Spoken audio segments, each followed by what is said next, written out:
की जी समजा लोकांनी उद्या मला प्रश्न विचारला की एमपी मध्ये रेकॉर्ड समजा 5,000 मीटर, उदाहरण सांगतो 5,000 मीटरची पाईपलाईन आहे, मी त्या याच्यानुसार जर घेतली, लोकांनी नंतर मला विचारलं मोजली ती 3,000 बनली, अडचणीत कोण येणार आहे?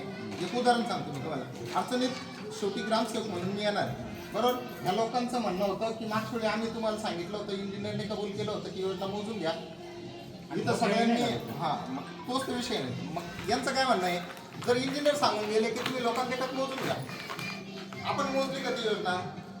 आपण मोजलेली आहे योजना 2-3 वेळा पीएमसी, टाटा कन्सल्टी आणि पंचायत समितीचे जे इंजिनियर आहे त्यांनी मोजली, तेव्हाच जेव्हा बिल झालं. ऐका, बरोबर आहे की नाही? मोजली नाही त्यांनी, पण ते मोजल्याचं कागद माझ्याकडे नाही ना, त्याच्यावर मी हे सर्व कागदपत्र घेऊन तुमच्याकडे पंचायत समितीमध्ये येणार आहे. आता फक्त हर घर जलचा विषय आहे, अंडर जलचा विषय करा, नंतर साहेब येतील तेव्हा हस्तांतर करा. बस मग आता विषय जलचा होईल. सगळ्या लोकांना पाण्याची टाकी, पाण्याचा स्रोत उत्पन्न केलेला आहे. प्रत्येक घरामध्ये पाणी जातं, जिथं माणूस आहे तिथपर्यंत आपण पाणी पोहोचवलेलं आहे, घर वाडी वस्तीपर्यंत. कच्चेच बांधून ठेवले ना म्हणजे 2 वर्ष झाले, 2 वर्षापासून ते बांधून ठेवलेले. मग तुम्ही 2 वर्ष त्यावेळेस काय बोलले तुम्ही हस्तांतर करून घ्यायचं ना पहिलं. त्यावेळेस तुम्ही का बोलले? तुम्ही त्यावेळेस आले का नाही? तुम्ही सरपंच म्हणून गावाचे सुजाण नागरिक आहे ना, मग तुम्ही त्यावेळेस इथं आले का नाही? 2 वर्षांनी तुम्हाला आज काय आठवलं? मी जिल्हा परिषदला पत्र सुद्धा दिलंय तुझ्या रोड खांडला तुम्ही म्हणत बनवून देतो. आम्ही असं काही बोललेलो नाही. जिथून चालू केलं तिथून तुम्ही काय बोलले? आम्ही बोललो तुम्हाला का तुम्ही रस्ता उकरू नका, वाटा रस्ता झाला, तुम्ही काय बोलले? हे आपण नंतर करून देऊ. मग गावात तुम्ही काय म्हणले? तुम्ही डायरेक्ट बोलले ना.